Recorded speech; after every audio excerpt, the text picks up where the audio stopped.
शेतकरी मित्रांनो, सध्याच्या कंडिशनला जर पाहायला गेलं तर अद्रक पिकाची लागवड होऊन जवळपास दीड महिना झालेला आहे. अशा अवस्थेमध्ये जर पाहायला गेलं तर सध्या आपल्याला समस्या जाणवत आहे ती म्हणजे जी काही अळी आहे तीच आपल्याला सगळ्यात जास्त इथं समस्या जाणवत आहे. नेमकं आपलं जे काही कंद आहे, जे काही आपलं कोंब आहे त्याला आतून पूर्णपणे जे काही स्टेमवर म्हणजे जी काही अळी आहे ती पूर्णपणे आतल्या गाभ्यामध्ये जाऊन तिला पूर्णपणे गाभा तिथं खात आहे. अशा अवस्थेमध्ये आपल्याला याच्या नियंत्रणासाठी इथं फवारणी घेणं अतिशय गरजेचं ठरतं. तर मग फवारणी नेमकं कोणती घेतली पाहिजे? तर मित्रांनो, फवारणी घेत असताना जे काही कीटकनाशक म्हणून आपल्याला इथं इमामॅक्टिन बेन्झोएटचा वापर करायचा आहे. प्रति लिटरला अर्धा ग्रॅमने घ्यायचा आहे. जेणेकरून तुमची जी काही अळी आहे, पूर्णपणे इथं कंट्रोल झालेली तुम्हाला पाहायला भेटेल.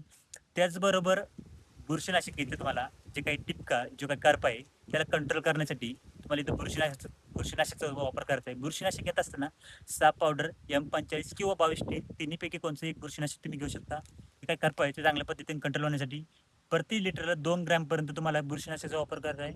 आणि तिसरी गोष्ट म्हणजे जे काही पिकावरती पिवळेपणा, त्याचबरोबर वाढ आणि सगळ्यात मोठी गोष्ट म्हणजे जे काही आपल्या पिकावरती झालेला जैविक ताण, अजैविक ताण कमी करण्यासाठी तुम्हाला इथं चांगल्या पद्धतीचं बायोस्टिम्युलंट वापरायचं आहे. बायोस्टिम्युलंट घेत असताना तुम्ही वेल ॲग्रो कंपनीचं मेगाफॉल घेऊ शकता किंवा त्याच्यानंतर तुम्ही आपल्या पी-आय कंपनीचं जे काही बायोविटा एक्स आहे ते तुम्ही ते घेऊ शकता किंवा सिजंटा कंपनीचं जे काही इसेबेन आहे ते तुम्ही ते घेऊ शकता. तिन्हीपैकी कोणचंही एक टॉनिक तुम्ही घेऊ शकता इथं.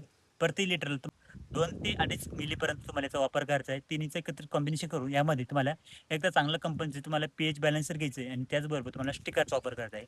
असं कॉम्बिनेशन करून जी फवारणी करा. एकदम जबरदस्त रिझल्ट तुम्हाला जे काही पाहायला भेटेल अद्रक पिकामध्ये.